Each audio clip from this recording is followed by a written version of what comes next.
I was born and raised in Moscow in Soviet Union, catching the tail end of the communist indoctrination.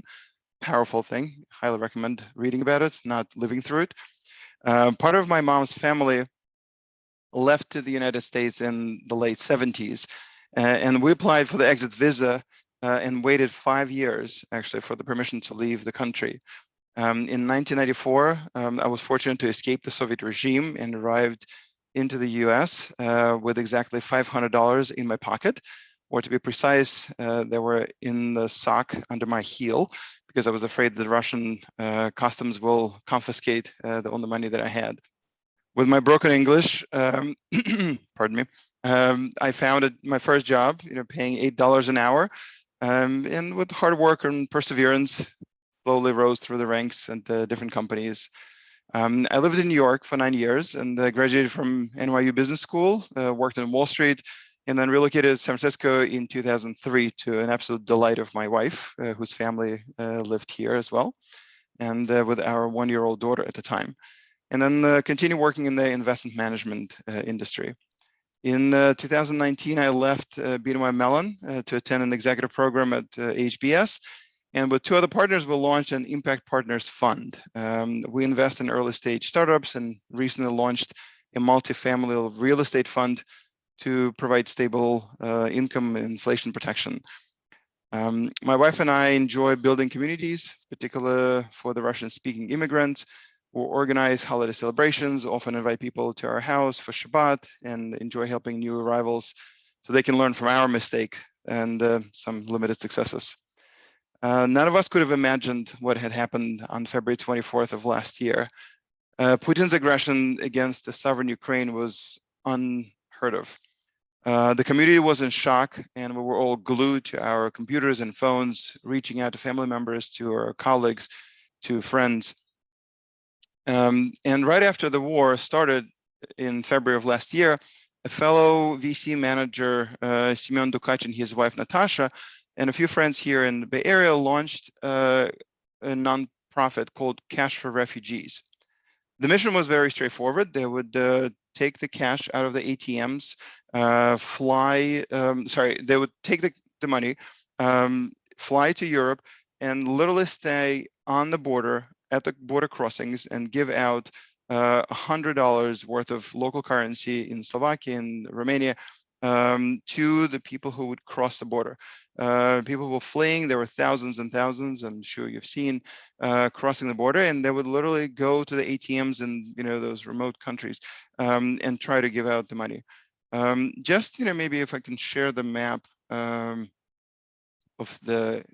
Europe, it might be easier to just grasp where we are geographically. So, Moscow, Russia is all the way to the right.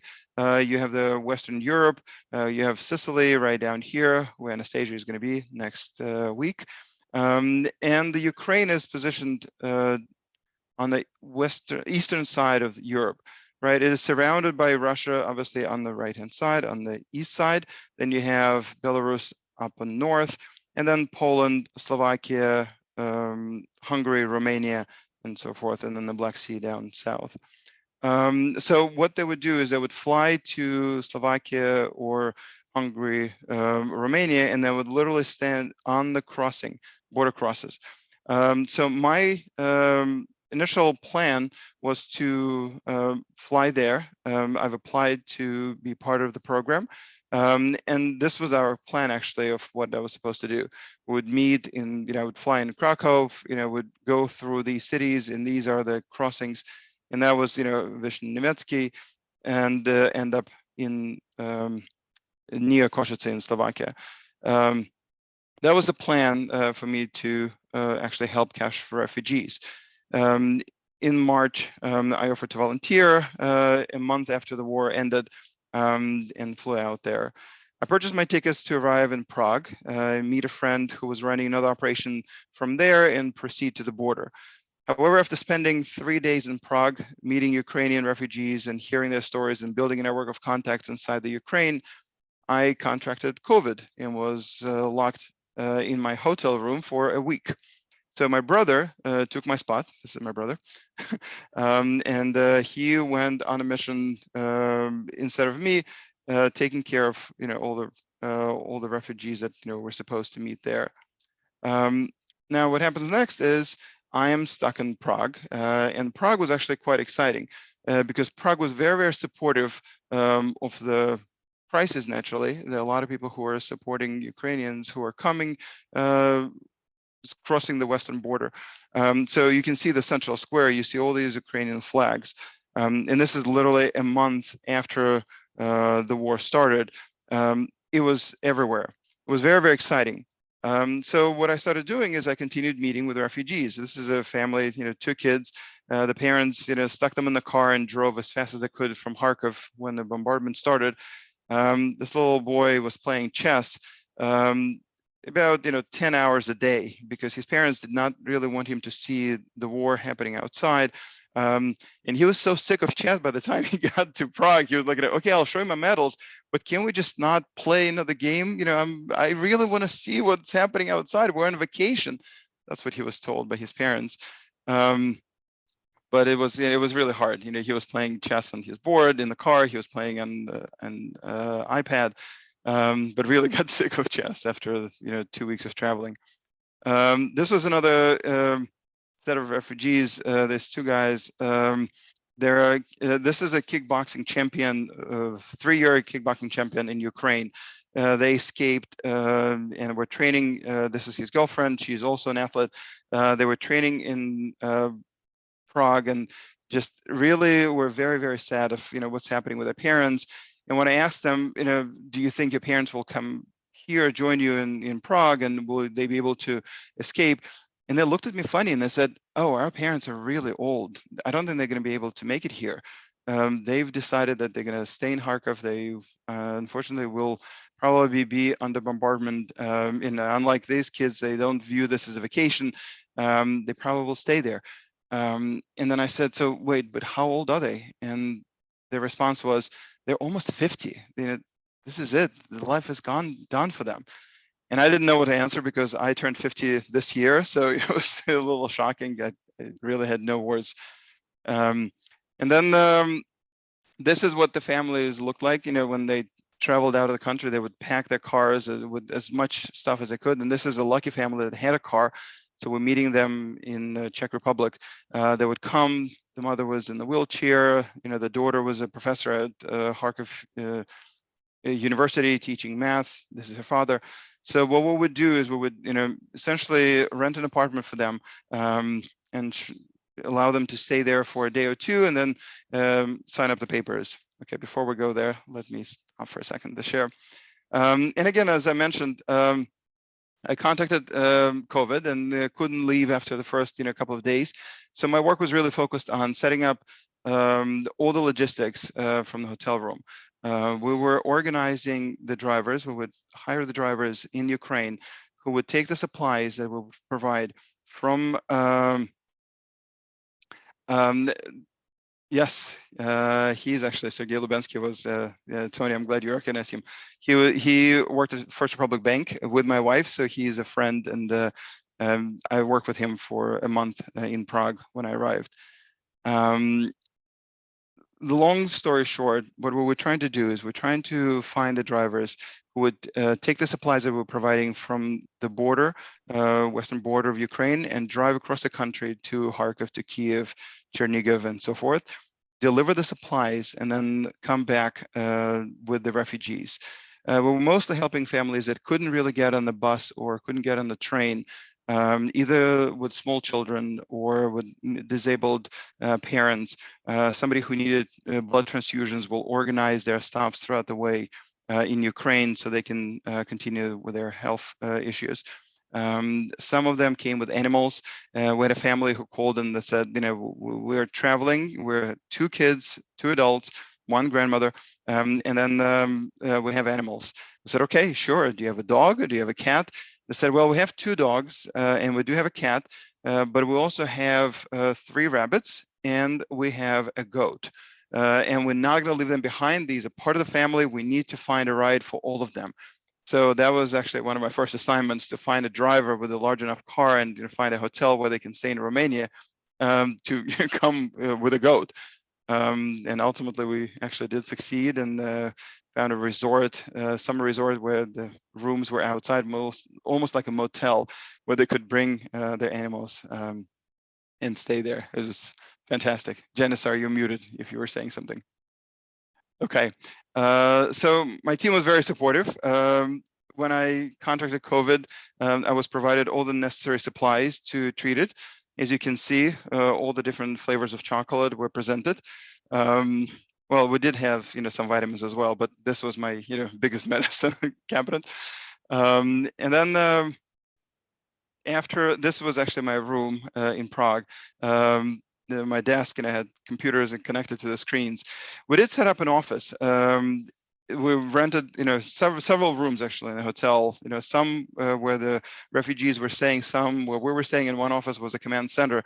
So we had a map, and we studied very carefully where the bombardments were, where the people were calling from, and how we were able to bring them out. So with a very, detailed political map, Chernigov, particular operation there was that, the Russian forces were bombarding on the northern side of the river, Dnieper River, and then we were trying to take people from the southern part, and it was just very difficult to get there, to find the drivers who would be brave enough to drive and to pick up families there.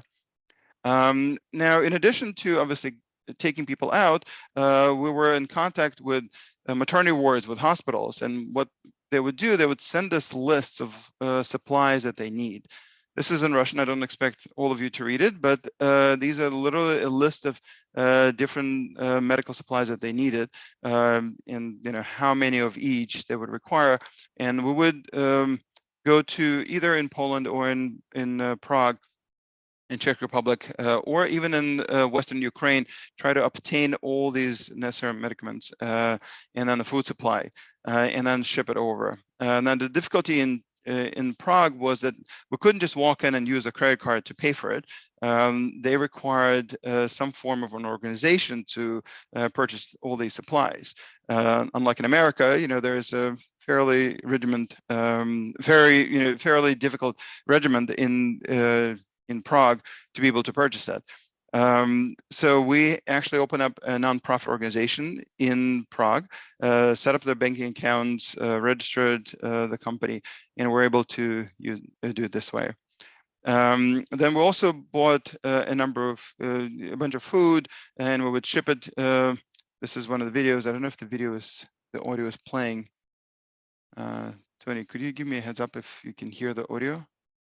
No, we can't hear the audio. Yeah, no, you have to set the setting to share desktop video or desktop audio, but you'd have to do that on your end. And share desktop audio. Yeah. So this is what you're seeing right now is essentially the supplies of different fruits and vegetables that we're able to obtain. We had a small warehouse where we try to keep food together. These are Ukrainian workers who are sorting it, throwing away the bad apples, and then loading it into large trucks. Where would that setting? Where is that setting? When you go to share, click on advanced at the top, and then click on play computer sound.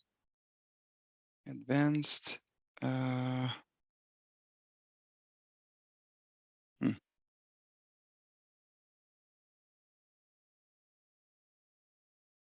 I see that. Computer audio.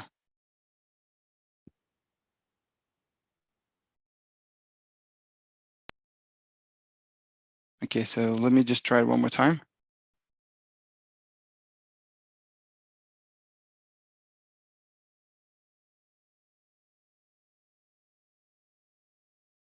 Can you hear the sound now?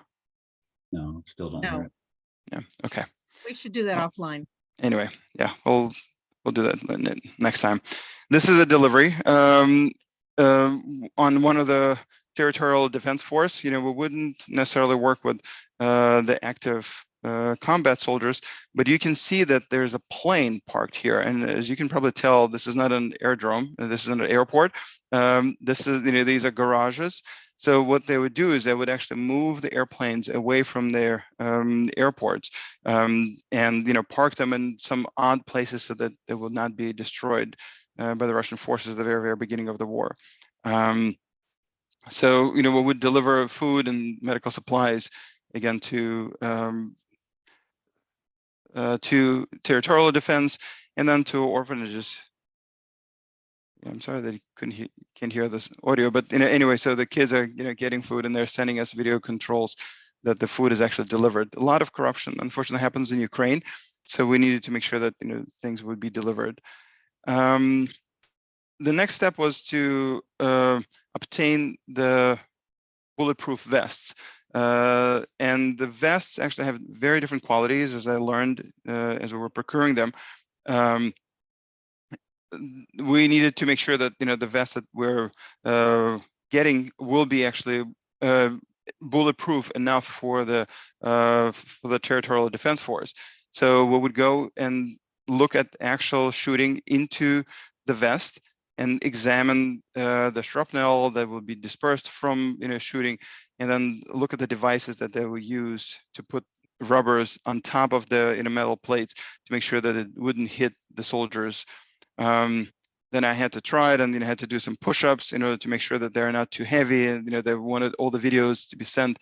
So a lot of excitement actually, but thankfully we were able to provide and supply enough of ammunition that we could gather for some of the people we're supporting. The next step was to, we realized that as an operation was growing, we needed a larger warehouses, and we also, I also wanted to just, get a feel of what it is like to cross the border. So we've looked at a town called Uzhgorod on the western border with Slovakia, and looked at the different crossings, and I bought myself a ticket to the train. As you can see, there are 6 places. It's a sleeping car, and then took off to this town, Košice. At the time, I was still smiling.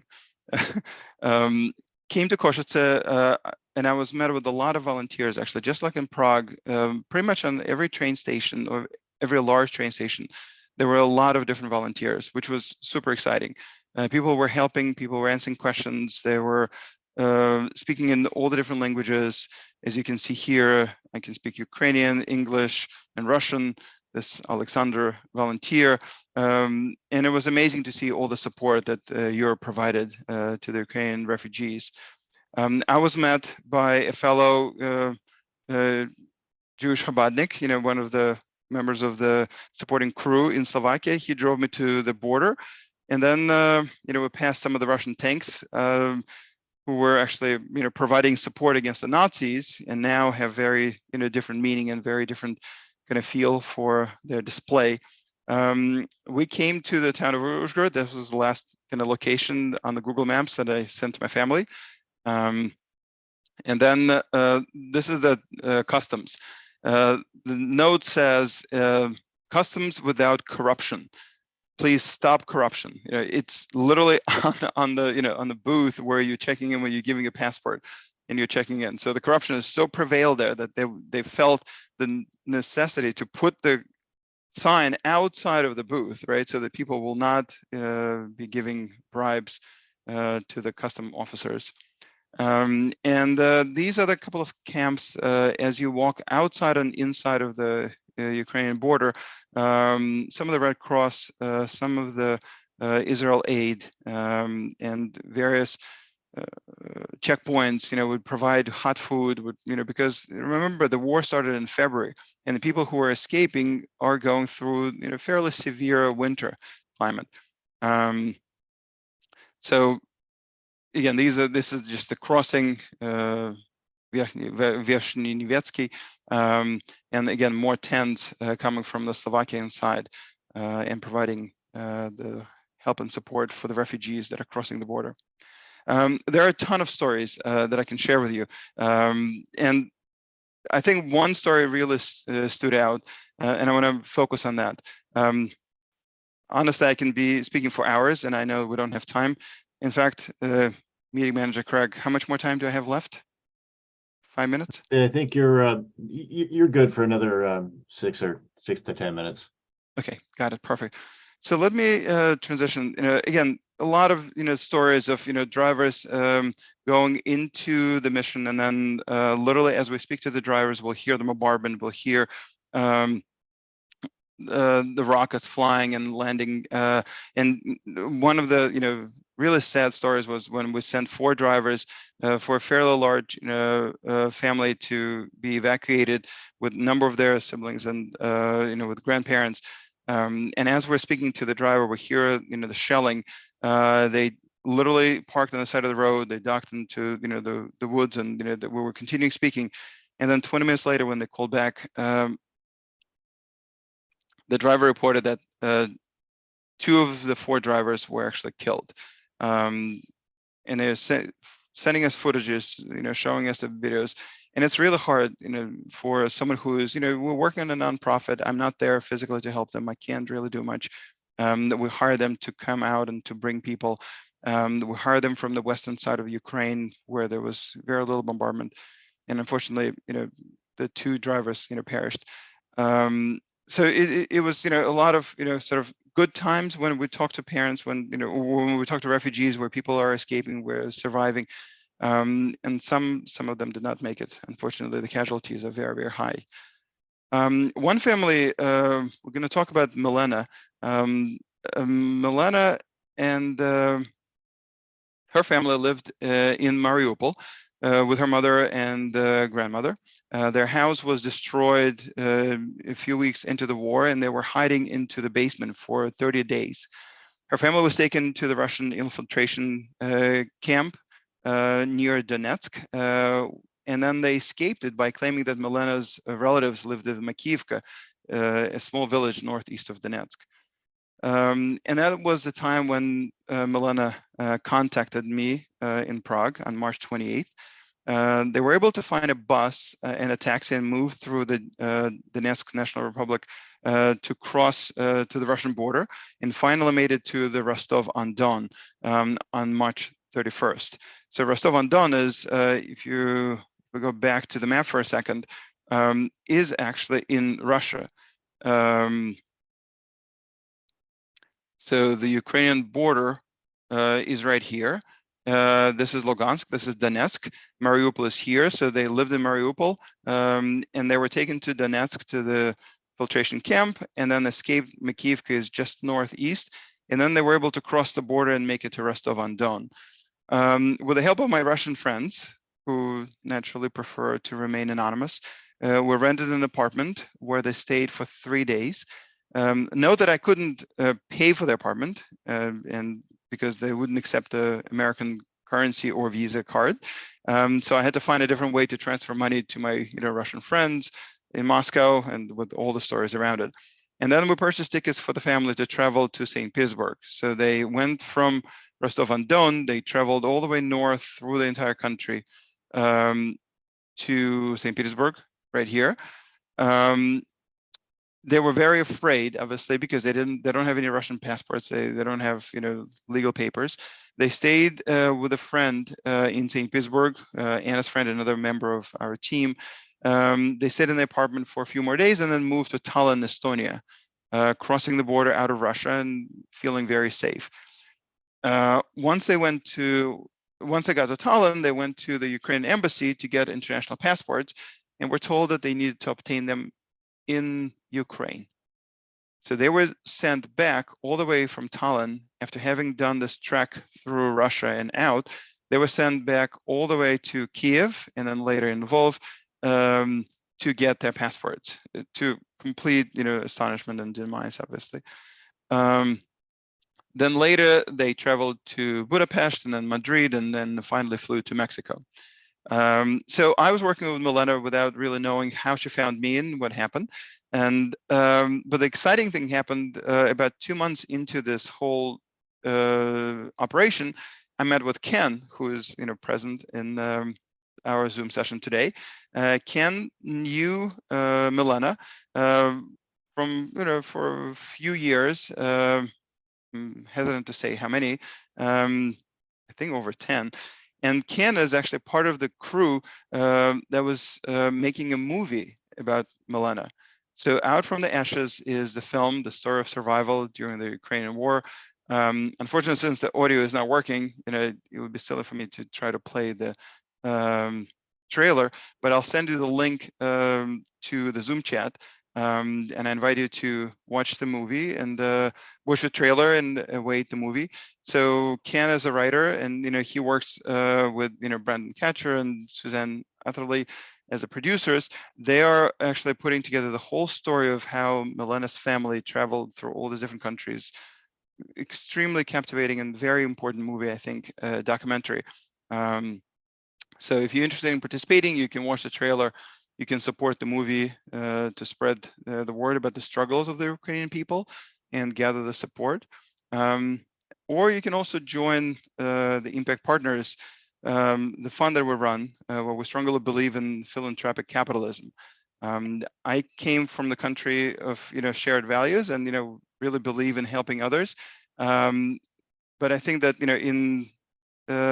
there's a different way to do this. We try to build a community of investors with shared goals and provide the impact, the real impact to different families. So that's what we do at Impact Partners. Anyway, I'll stop here. I think it's 8:30, and pass the word back to you, Craig, or any questions if people have. Thank you. Thank you. Thank you. Thank you. Craig had to step away. Pete's actually managing the meeting now, but I just want to, well, first I want to thank Janice for bringing you to begin with, because this is amazing. I am so deeply touched by this story, and I'm sorry that the audio didn't work. So y'all can put the link in here for the movie audio. I mean, the video. So please save that right now so that you have it, maybe even open it and just, shut it down. This is something that we definitely will want to spread the word about. So we so appreciate your time. We do have time for questions. Are you able to stay until we kind of run out? I mean, we won't go beyond 9. I don't know how much availability you have, but we're quite a very curious lot. So I bet we have a lot of questions. I know I do. Sure. Is that okay? Okay. And Yeah, I also absolutely. noticed that Suzanne was in the house. So if everybody, I don't know if everybody saw her join. I'm sure that's the Suzanne that you were referring to. That's right. Is that the Suzanne? Yes. I think. Yeah, perfect. Okay, thank you. I can't see you because I got you on speaker view right now, so I'm only Well, looking we at also Leah. have, so I'm the producer, and then our writer person who is kind of a star of this documentary as well is also on. His name is Ken Pontak. I believe he's right. Yes, we see He's Ken. muted right Awesome. now. Beautiful. This Yeah. is so exciting. Thank you, thank you, thank you for this. I'm gonna start with this, and if anybody, is starting to raise their hands. First off, I just want to, I can't believe that Janice has not gotten you into the NSA first. So curious about that, because we have Thank a you. lot of NSA members. So I'm just saying, this is turning into a movie, and I'm a speaker agent and a podcast booking agent. So I'm all about getting your voice out there. So just planting a seed that might help you get this story out there even more. And then this movie being tied into the nonprofit? How can you explain that connection, and then maybe drop a link if the nonprofit link is different than what we're seeing for the movie? So the movie is the outcome of a lot of work that Ken and Suzanne have been doing. Again, my brother somehow met with a crew that was working on with Milena, and then my brother forwarded the link, my name to the team crew, and then to the team that is. At the time, I don't think it was a movie at the time. At the time we were just trying to save Milena, and then my name was passed, right, Ken? I'm not sure your connection is good but enough, yes, but that's he correct. froze. Yeah, so somehow my information got passed to Milena. Still So in the filtration camp, and I was trying to keep. Yeah. sorry, yeah, the video froze. Go ahead, Ken. Yeah, it was. It started as us talking about writing a book of her adventures once she was safe, and everything was about the future. She was in the internment camp at that point, or the filtration camps. The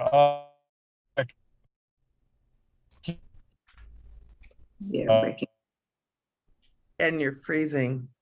Yeah, you're breaking up. But essentially, the book, the document, Brandon. Okay, let me get rid of my.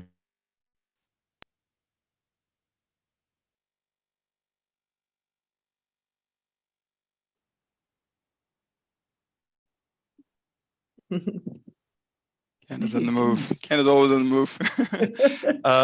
I'll put my email as well, in case in case we don't answer all the questions in the Zoom.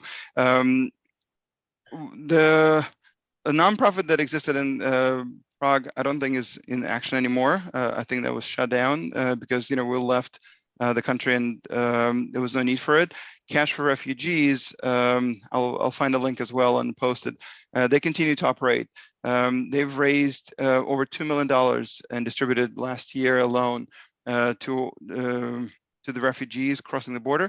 Now that since the flow of the refugees have stopped, they're mostly working in Ukraine. They're helping people there, who are helping families that are struggling and just trying to move people from the eastern side that is being bombarded to the west, and also just continuing their work. Natasha Dukac is still there and flying back and forth, actually.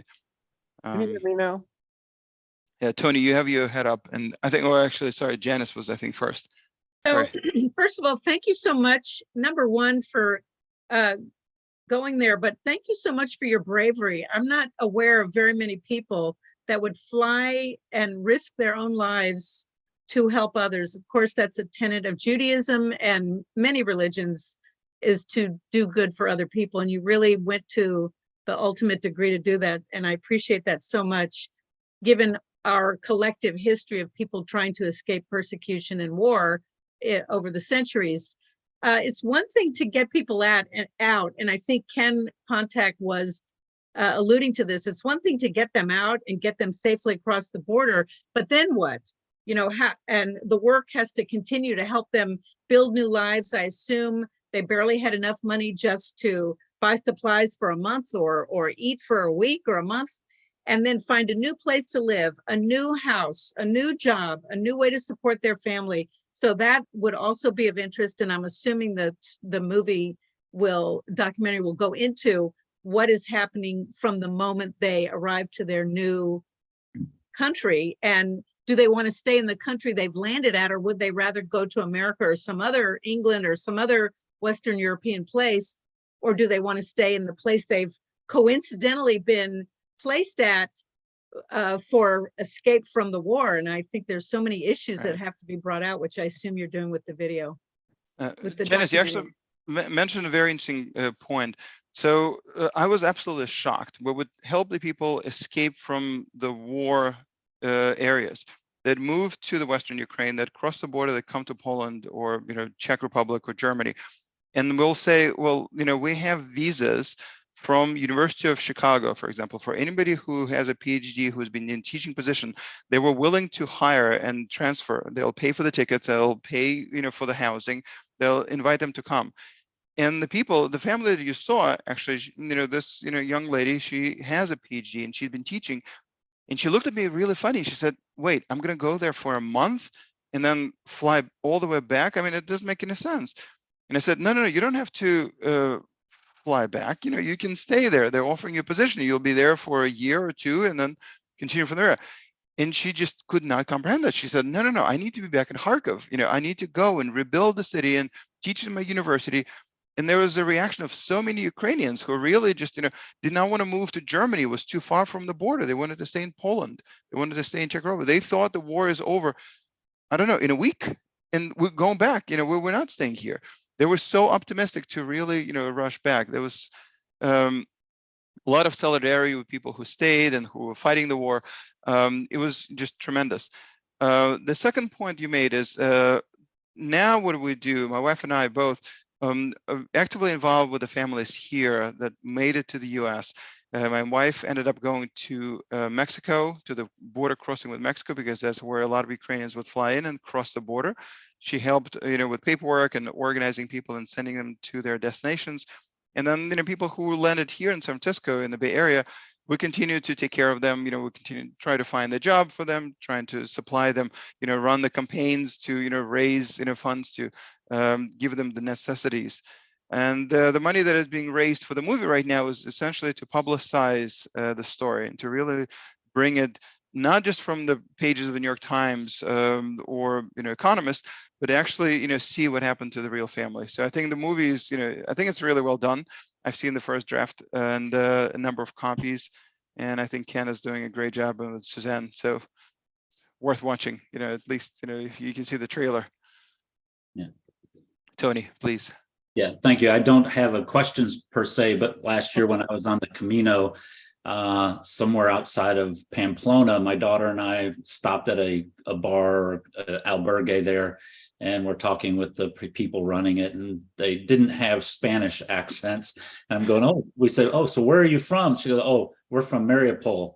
And I go, oh my goodness, you're kidding. She says, yeah, our home was destroyed, and we had no place to go. And I remember, she had said I walked the Camino a couple years ago, and we decided we wanted to come here, and they're running an albergue. They're helping pilgrims that are walking, that we are basically homeless, for however long we're taking until every night. But, so that just still does. Brought emotions that, here they were homeless and helping others. So Can I say something? Suzanne? First of all, thank you, Leo. I sure I read the story because I get the J, but it kind of went out of my brain. But what you've done and coordinating all these communities, I thought of a wheel and all the spokes that it takes, and you're the center of that.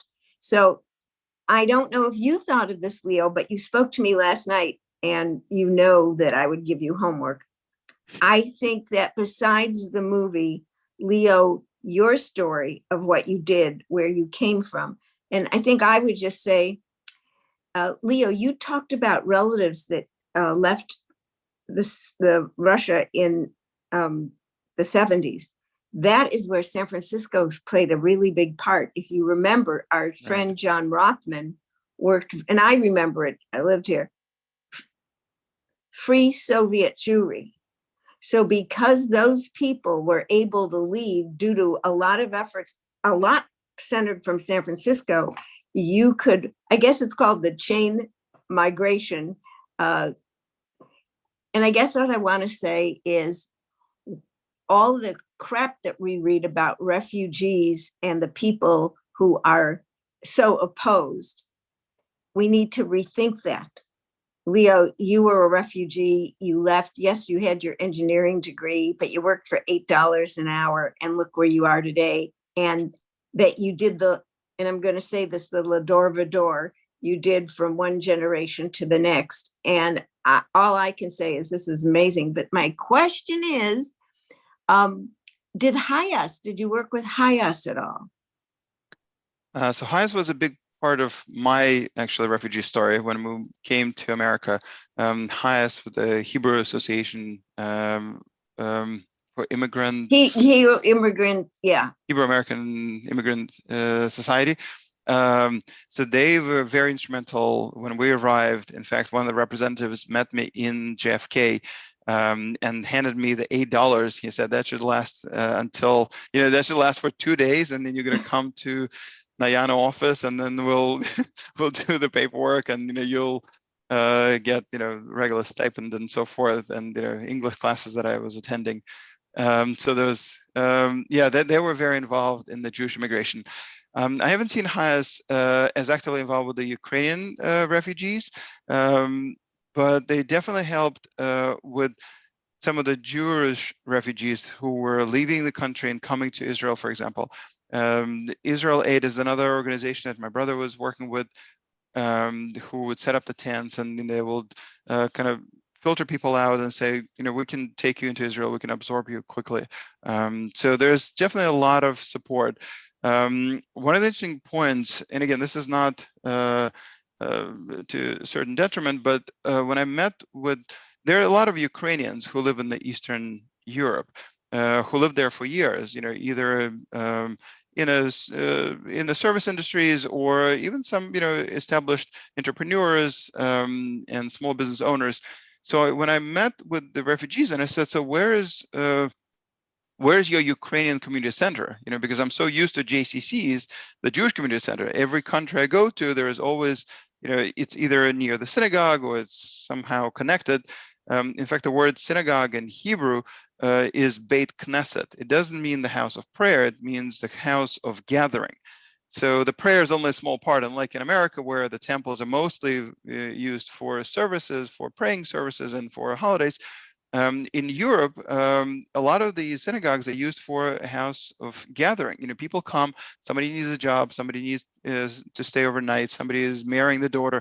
There's a lot of activity, a lot of business activities going on. So when I came and I talked to the Ukrainians and I said, where is your place of gather? Where do you come together? Where do you help each other? And they looked at me again and they said, you know what, this is only a Jewish thing. JCCs is only the Jewish Community Center. We don't have that. We just don't have this practice. We'll help each other if we know someone, we'll call them and so forth, but there's no sort of a communal thing. And I think that was a big lesson. We tried to kind of share the vision of being able to help each other. And obviously the work that we're doing in Mexico and back here in the Bay Area is tied to that. But again, there's a different way to approach it. I just want to finish the comment to answer your question, Susan. I come from the environment where helping others was kind of natural. It was, something that we grew up with. It was a Soviet doctrine, I would say. You help your neighbor, you help, the country, you help everyone. But I think here in America, it's taken a slightly different view, at least I've adopted. I think the philanthropic capitalism that I mentioned earlier is a much more aligned way of helping others. So as we continue to, let's say, invest together, and as we, get the, dividends and the profits, we share that as well. So we take, a percentage of that. Not only is it a Jewish tenet of tzedakah, of giving charity, but it's also just a nice thing to do. So we create this community where we co-invest and we help various causes together. So I don't know if that answers your question completely, but that's a changing attitude from socialism to sort of capitalism, but continuing with the values of helping others. That is it. And I would add that when I was both in Amsterdam and in Prague recently, I met people who are Ukrainian. And you know what's so interesting? You just look at them and you like hold your hand over your heart. You end up hugging strangers to say, we are with you. But that's just that. But what you've done, Leo, you have a book assignment. I will be checking in with you. I think we'll stay with the movie, for now, but I appreciate your confidence, Susan. That's, you have a very high bar. I was trying to meet where we are in the Breakfast Club. Leo is in the movie, by the way. Oh, good. Good. Okay, I do have one more question. You wear a kippah. Yes, I do. Okay, so what I would like to know is, as you were doing all these efforts, did the wearing of first the yarmulke, the skull cap, did that impact any of the people that you were working with and volunteers? Because, in New York, you wear one of those, you can get your ass kicked. So, or worse. So I was just wondering if that had any impact. It's interesting. It allowed me to connect with people that were coming, either from the synagogue. So I arrived in Prague. First thing, we went to synagogue and talked to the rabbi, and he said, you need to connect with these, 3 people. One of them actually helped us create a nonprofit, gave us his office, offered us his secretary, and she was helping us with, when we're working with Sergey, set up the banking account. So a lot of that was helpful. In Slovakia, it was very well received. I did not feel threatened whatsoever. In Ukraine, people look funny. People, do have a reaction. There is a very, difficult story of, how much Ukrainians were involved in the war, what is anti-Semitism right now is Ukraine and so forth. But once they knew that I was there to help them, all these fears went away. All of that really had no bearing. The only interesting fact was that when I was crossing the border, my guide, who was dropping me off from Košice, and passing me on, I literally walked the border. I didn't even drive because I wanted to feel what is the refugee actually experience when they cross the border. He told me you have to take out the tzitzit, the stringes. You have to keep the kippah, because there was a law a couple of years ago passed in Ukraine that anti-Semitism is now a crime. So if they see the kippah, they'll be nicer to you at the customs. So that was his comment. I was totally shocked. I definitely wanted to put the hat and sort of cover everything. He's like, no, you should keep it on because you'll be treated better this way. Can we get one of those laws here? One day, Susan. I think I think we're very blessed to live in this country. Patricia. Is so much organization. How many people do you know were involved with all these efforts to help? That's first question. Second is, when we donate to your film, how do you use that money? I know you said it's to get the message out, but can you explain a little bit about the business? I know making a movie and getting it out are two very different projects. I think I'll let Suzanne or Ken comment on that. They know much more about the movie business.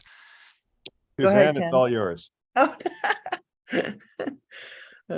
So the donations go through an organization called the Filmmakers Collaborative, which is a 501c3, and they're very helpful in helping us market the film to film festivals. They do take a percentage.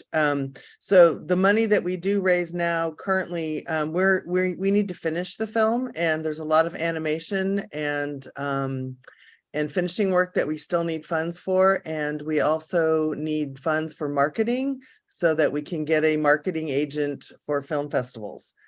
And that's pretty much our goal at this time. Speaking of animation, if you look at my screen, you can see we have retold, or Leo told his story about the animals and transporting them. And as he describes them, all these animals pop up. It's a brief light moment about halfway through the film, which every time we show it, people weep with relentlessly. I mean, without every single time we show it. And there are moments of humor in the movie that are necessary because its story is so powerful and so personal and visceral that, well, when you watch the trailer, you'll get a taste of it. And Ken is a great writer. I've seen some of his other work, and very fun to be with. And hopefully at the showing, if the Breakfast Clubbers would come and view the showing of the movie, you'll get a chance to meet Ken. And Suzanne is a real producer. She's an executive and she's a producer, and she's done a number of movies. I was very fortunate to actually meet a professional crew. This is not just some amateurs running around with the cameras. When they came to our house, I was blown away by the amount of equipment. It was all set up, different screens and different cameras and so forth for the short interview that I did. And I'm very appreciative that this work is being publicized. I think it's very important. The world needs to know, our support for Ukraine is sort of waning. It's been a long time. It's been a year and a half. And people, I think, need to know what happens with the refugees, how it transpired. And the documentary will, stay on, hopefully way past the war that, God willing, will be ending very, very soon. And will be, super helpful. I think Suzanne and Ken and Brandon did a great job with the movie. So highly encourage you. Look at it. And Leo, do you have any idea how many volunteers are working on this effort? Volunteers for the movie, volunteers for all of Ukraine? Or when you were there, you were saying people were at stations, and how many together? Do you have any idea? I wouldn't be able to estimate, but it was thousands of people. I mean, literally, you would come to any city in Europe and you'll see volunteers at the train stations, at the airports, that would give out the SIM card for the phone so that people will be able to have ability to connect with their families and will be able to receive funding.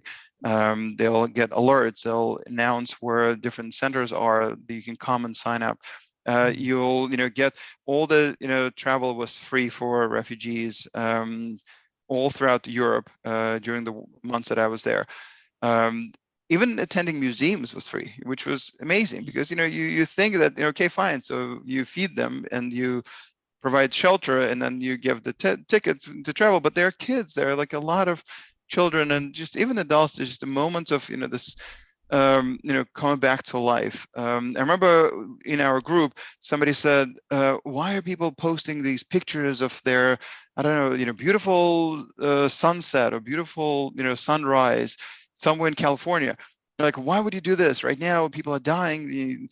And the response was quite interesting. It came from Ukraine, and they said, you know what, we actually want to see those pictures. We want to know that there's normality in life. There's somebody is having a great sunset, and we look forward to that. So it invigorates us to fight more. It allows us to really believe that this is going to come to an end. So opposite to what I also thought, that this would be distracting and was upsetting, it was actually quite helpful. So yeah. But Patricia, I can tell you, there are literally thousands and thousands of volunteers that I saw personally, and there are many, many more, obviously. Anastasia. Yes, I actually, I need maybe to leave, Suzanne, I know so- Suzanne, you're leaving, Yeah. but this Yeah, might I be a need to- question. Okay. No, go ahead. Well, my question for you is, if we have connections to independent film, independent theaters, is there a suggestion that you would give to us as to how we might get your film in our local theater? Well, there's a couple of ways we could do that. Why don't we contact each I'll other reach and out. I can Okay, talk okay. to you another time. Okay, I didn't know if it was a simple thing, like we just, Yeah, send we one can do request or screenings something. whenever we feel like it. Yeah, The film okay. festivals are just ones that we have to apply to and Right.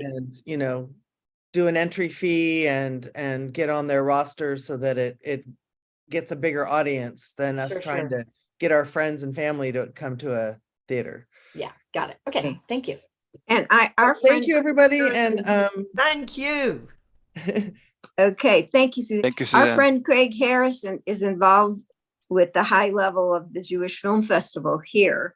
So I think that you guys, I'm going to make like a hookup because he knows the people running it and picking, and he always sponsors a film, etc. So I'm sure you have contacts there too. Excuse me, Pete, do you want to turn off the recording? Yeah, sure, I can do that.